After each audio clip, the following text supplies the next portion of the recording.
अस्सलाम वालेकुम guys, welcome to bike नबी के।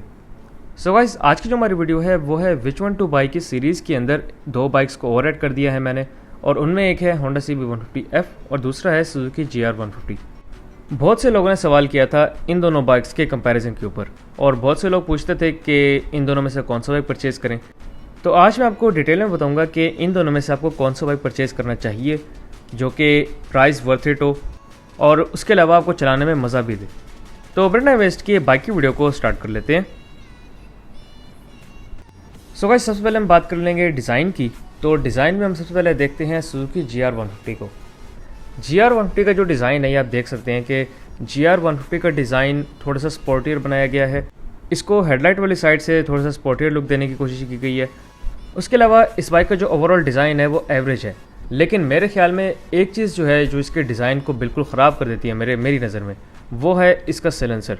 इसके सिलेंसर पे अगर आप गौर करें तो सिलेंसर पे जो एक छोटी सी टूटी निकली हुई है पीछे की तरफ, वो मुझे बिल्कुल भी पसंद नहीं है। और ख़ास तौर पे इसकी जो लुक है उसमें सबसे बड़ा जो डिफेक्ट है वो बेसिकली यही एक सिलेंसर का डिफेक्ट है, बस बाकी कोई इशू नहीं है इसकी लुक के अंदर। दूसरी तरफ अगर हम बात करें होंडा CB150F की, तो CB150F का जो डिज़ाइन है वो बहुत ज़बरदस्त बनाया गया है।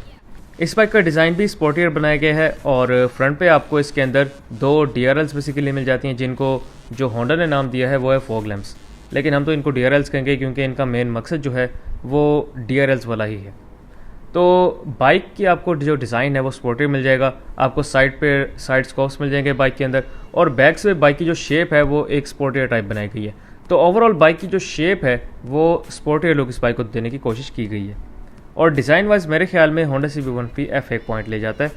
और इसके बाद अगर हम फीचर्स की बात कर लें तो फीचर्स में जो सुजुकी GR150 है उसके अंदर आपको RPM meter, speedometer, fuel gauge, gear indicator, तमाम चीज़ें इसके मीटर के अंदर मिल जाएंगी। अगर हम इस बाइक की असेंबलीज की बात करें तो राइट साइड के ऊपर बाइक के अंदर kill switch, headlight on off, self start available है। लेफ्ट साइड के ऊपर dipper, headlight high low, indicators left right और हॉर्न, ये सब कुछ आपको इस बाइक के अंदर मिल जाएगा। ये बाइक एक कंप्लीट पैकेज के साथ है।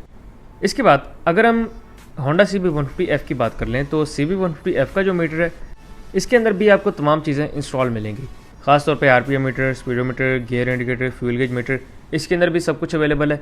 लेकिन आपको जो मेन डिफरेंस मिल रहा है वो है लुक का। आप इसके मीटर की लुक देखें और आपने अभी सुजुकी GR150 के मीटर की लुक देखी है, तो दोनों में से जो लुक वाइज है वो तो फिर होंडा CB150F का जो मीटर है वो नंबर ले जाता है। इसके अलावा जो इसकी असेंबलीज हैं उसमें सिर्फ किल स्विच मिसिंग है, बाकी सब कुछ आपको अवेलेबल मिलेगा। ये बाइक भी सेल्फ स्टार्ट है, और इसके अलावा एक एक्स्ट्रा फीचर आपको सिक्योरिटी का आपको बेसिकली मिल जाता है इसके अंदर, जो कि है मैग्नेटिक की विद शटर लॉक सिस्टम। अब इस सिस्टम का बेसिकली फ़ायदा ये है कि जब तक आप इसका शटर ओपन नहीं करेंगे तब तक आप कोई भी और चाबी इंसर्ट नहीं कर सकते इसके अंदर। इसके बाद अगर हम इस बाइक के टैंक की बात कर लें तो सबसे पहले बात करते हैं GR की। तो GR का जो आपको टैंक मिल रहा है वो है 12.5 लीटर्स का टैंक, 12.5 लीटर का आपको इस बाइक का टैंक मिल रहा है। और इस बाइक की जो आपको पेट्रोल एवरेज मिल रही है वो कंपनी रिकमेंडेड है 45 किलोमीटर पर लीटर। अब अगर हम यूज़र रिकमेंडेड की बात करें तो यूज़र रिकमेंडेड जो एवरेज मिली है, जो यूज़र्स को बेसिकली एवरेज मिली है, वो है 40 से लेकर 45 किलोमीटर पर लीटर तक। 50 का भी नहीं सुना कि 50 किसी को मिली हो, लेकिन 45 तक सुना है कि 45 तक लोगों को एवरेज मिल चुकी है इस बाइक से। और इसके अलावा अगर हम होंडा CB150F की बात करें तो CB150F का जो टैंक है ये है 13 लीटर्स का टैंक। 13 लीटर का टैंक आपको मिल रहा है CB150F के अंदर। और इसके अलावा अगर इसकी पेट्रोल एवरेज की बात कर लें तो इस बाइक की पेट्रोल एवरेज भी कंपनी रिकमेंडेड 45 है। 45 किलोमीटर पर लीटर आपको इसकी बाइक की एवरेज मिलेगी, जो कि कंपनी रिकमेंडेड होगी। लेकिन अगर हम यूज़र रिकमेंडेड की बात करें तो यूज़र्स को इस बाइक की जो एवरेज मिल चुकी है वो कम से कम 38 है और मैक्सिमम 46 तक है। तो 38 से 46 किलोमीटर पर लीटर तक लोगों को एवरेज मिल चुकी है इस बाइक से। सो गाइस, इसके बाद अगर हम बात करें इन दोनों बाइक्स के सीट की तो सबसे पहले GR की बात करते हैं। तो सुजुकी GR150 की जो सीट है वो बहुत कंफर्टेबल और बहुत सॉफ्ट सीट बनाई गई है। और दूसरी तरफ अगर हम बात करें CB150 की तो CB150F की जो सीट है वो भी बहुत कंफर्टेबल है। अब अगर हम इन दोनों के कंपैरिजन की बात करें तो मेरे ख्याल में दोनों बाइक्स की जो सीट्स हैं वो ऑलमोस्ट एक जैसी ही कंफर्टेबल हैं। दोनों बाइक्स की जो सीट है वो अगर आप दोनों बाइक्स पे बैठे हो तो ये फील नहीं होता कि किस बाइक की सीट ज़्यादा कंफर्टेबल है। दोनों बाइक्स की आपको इक्वली लगती हैं सीट्स। तो दोनों बाइक्स की जो सीट्स हैं वो इक्वली कंफर्टेबल हैं। इसके बाद हम बात कर लेते हैं इंजन की। तो सबसे पहले GR की बात कर लेते हैं। सुजुकी GR 150 का जो इंजन है ये 4 stroke single cylinder overhead camshaft engine है। ओवरहेड कैमशाफ्ट होने के साथ साथ बैलेंसर शाफ्ट का इस बाइक के अंदर कंफर्म नहीं है, क्योंकि इस बाइक के अंदर कंपनी ने मेंशन नहीं किया कि बैलेंसर शाफ्ट इसके अंदर इंस्टॉल्ड है या फिर नहीं है। और मैं कंफर्म इस वजह से नहीं कह रहा क्योंकि इस बाइक को जब आप चलाते हैं तो कंफर्टेबल ये बाइक कंप्लीट लगता है। इसी वजह से अब ये हम कंफर्म नहीं कह सकते कि इस बाइक के अंदर बैलेंसर इंस्टॉल्ड है या फिर नहीं है। इसके अलावा अगर डिस्प्लेसमेंट की बात कर लें तो 150 सीसी इस बाइक की डिस्प्लेसमेंट है। इस बाइक का जो आपको बोर मिल रहा है वो है 57 mm। बाइक का जो स्ट्रोक है वो है 58.6 mm। इस बाइक की जो हॉर्स पावर है वो है 10.5 जो कि आपको 8000 RPM के ऊपर मिलेगी। और इस बाइक की जो टॉर्क है वो है 11.5 Nm टॉर्क जो कि आपको 5500 RPM के ऊपर मिलेगी। इसके अलावा इस बाइक के अंदर जो आपको फ्यूल सिस्टम मिल रहा है वो है बटरफ्लाई कार्बोरेटर बेस्ड इस बाइक के अंदर फ्यूल सिस्टम है। और अगर इस बाइक की ट्रांसमिशन की बात कर लें तो इस बाइक के अंदर आपको 5 गियर ट्रांसमिशन मिल जाएगी। पहला गियर आगे, बाकी 4 के पीछे की तरफ। इस बाइक के अंदर आपको रिटर्न शिफ्ट मिलेगा।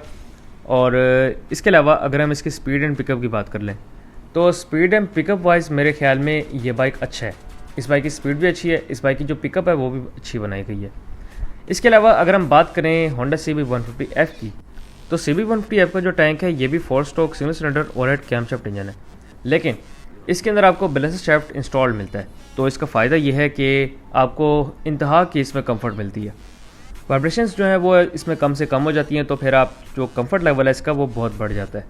इसके अलावा अगर हम इसकी डिस्प्लेसमेंट की बात कर लें तो 149.2 क्यूबिक सेंटीमीटर इसकी आपको डिस्प्लेसमेंट मिल जाएगी। इसका जो बोर है वो है 57.3 mm। बाइक का स्ट्रोक है 57.8 mm। बाइक की कंप्रेशन रेशो है 9.1:1। इसके अलावा बाइक के अंदर आपको ट्रांसमिशन में 5 गियर ट्रांसमिशन मिल जाएगी। पहला गियर आगे, बाकी 4 के पीछे की तरफ। इस बाइक के अंदर भी आपको रिटर्न शिफ्ट मिलेगा। इस बाइक के अंदर आपको स्टार्टिंग सिस्टम में सेल्फ स्टार्ट और किक स्टार्ट दोनों अवेलेबल मिलेगा। इसी तरह GR के अंदर भी सेल्फ स्टार्ट और किक स्टार्ट दोनों अवेलेबल है। इसके अलावा अगर हम इस बाइक की स्पीड एंड पिकअप की बात कर लें तो पिकअप वाइज तो ये बाइक बहुत अच्छा है। इस बाइक की मैंने पर्सनली पिकअप टेस्ट की हुई है और बाइक की जो पिकअप है वो बहुत मज़े की है। लेकिन जहाँ तक स्पीड का ताल्लुक है तो स्पीड में बाइक मार खा जाता है। अक्सर ये बाइक 100 से ऊपर नहीं जाता और कुछ लोग कहते हैं कि जब आप इसको ज़रा ज़्यादा चला लें तब ये बाइक जो है वो 100 से ऊपर इजीली चला जाता है। क्योंकि जो मैंने बाइक्स चलाए थे वो बिल्कुल न्यू थे, 500 से 600 चले हुए थे सिर्फ।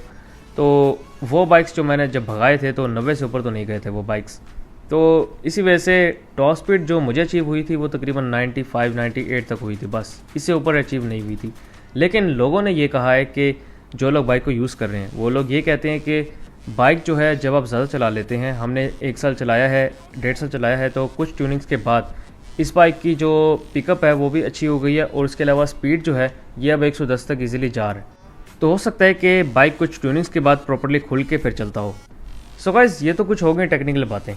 अब हम आते हैं कंफर्ट लेवल की तरफ। तो कंफर्ट लेवल को अगर हम कंपेयर करें तो कंफर्ट लेवल में मेरे ख्याल में जो CB150F है वो थोड़ा सा बेहतर है बनस्बत सुजुकी GR के। अब इसकी अगर हम वजह की बात कर लें तो इसकी जो बेसिक वजह है वो ये है कि जब आप दोनों बाइक्स को चलाते हैं तो आपको ज़्यादा वाइब्रेशनलेस होंडा CB150F फील होता है। और इसके अलावा जहाँ तक शॉक्स का ताल्लुक है तो शॉक्स ऑलमोस्ट सेम है दोनों बाइक्स के। और उसके अलावा अगर हम बात करें सीट की तो सीट की कंफर्ट भी ऑलमोस्ट सेम है दोनों बाइक्स की। तो जहाँ पर फ़र्क आता है वो आता है इंजन का। इंजन जो वाइब्रेशनलेस, आपको ज़्यादा वाइब्रेशनलेस फील होता है वो होता है CB150F का इंजन। इसी वजह से जो कंफर्ट लेवल है उसमें मैं फिर नंबर दूंगा होंडा CB150F को। इसके अलावा अगर हम बात कर लें पेंट एंड बिल्ड क्वालिटी की तो पेंट क्वालिटी और बिल्ड क्वालिटी मेरे ख्याल में होंडा CB150F की ज़्यादा बेहतर है। अगर आप दोनों बाइक्स को साइड बाय साइड कंपेयर करें तो आपको ज़्यादा बेहतर क्वालिटी लगेगी होंडा CB150F की। इसके अलावा अगर हम टायर्स एंड ब्रेक्स की बात कर लें तो टायर्स वाइज मेरे ख्याल में जो सुजुकी GR के टायर्स हैं वो ज़्यादा बेहतर हैं। और अगर हम ब्रेकिंग की बात करें तो ब्रेकिंग में दोनों बाइक्स इक्वल हैं। दोनों बाइक्स के अंदर आपको फ्रंट पर डुअल पिस्टन डिस्क ब्रेक मिल रही है और बैक पर ड्रम ब्रेक्स मिल रही हैं। तो दोनों बाइक्स इक्वली ब्रेकिंग में आपको इक्वली मिल जाएंगे। लेकिन जहाँ तक टायर्स का ताल्लुक है तो टायर्स आपको जो बेहतर मिलेंगे वो हैं GR के। इसके अलावा अगर हम बात करें रोड ग्रिप की तो रोड ग्रिप में दोनों बाइक्स बहुत अच्छा परफॉर्म करते हैं। दोनों बाइक्स की जो रोड ग्रिप है वो बहुत अच्छी है, तो इसमें मैं किसी को नंबर नहीं दूंगा। अगर हम बात कर लें गियर बॉक्स की तो गियर बॉक्स दोनों बाइक्स का बहुत स्मूथ है। सीटिंग पोस्चर का जहाँ तक ताल्लुक है तो सीटिंग पोस्चर जो है वो GR का आपको ज़्यादा बेहतर मिल जाएगा। जहाँ तक पार्ट्स की कॉस्ट और पार्ट्स अवेलेबिलिटी की बात है तो पार्ट्स आपको इजीली अवेलेबल होंडा CB150F के मिल जाएंगे। और जहाँ तक पार्ट्स की कॉस्ट की बात है, पार्ट्स की कॉस्ट दोनों बाइक्स के आलमोस्ट सेम है, तो इसमें ज़्यादा फ़र्क नहीं है। 19-20 का फ़र्क हो सकता है, लेकिन दोनों बाइक्स के जो पार्ट्स होंगे वो ऑलमोस्ट इक्वल ही होंगे, क्योंकि दोनों बाइक्स के इंपोर्टेड पार्ट्स हैं। इस वजह से आपको दोनों बाइक्स की जो पार्ट्स की कॉस्ट है वो ऑलमोस्ट इक्वल मिलेगी। लेकिन जहाँ तक पार्ट्स अवेलेबिलिटी की बात है, तो आपको इजीली अवेलेबल पार्ट्स जो हैं वो CB150F के मिलेंगे। अगर हम बात करें रोटर ट्रैक्शन की, तो रोटर ट्रैक्शन जो है वो CB150F की ज़्यादा बेहतर है, क्योंकि इसकी लुक ज़्यादा बेहतर है। सो गाइस, अब लास्ट में बात कर लेते हैं प्राइस की। तो प्राइस में जो आपको GR की प्राइस मिल रही है वो है 3,49,000 रुपीज़। 3,49,000 रुपये आपको प्राइस मिल रही है सुजुकी GR की। और होंडा CB150F की जो अभी लेटेस्ट प्राइस चल रही है वो है 3,23,900 रुपीज़।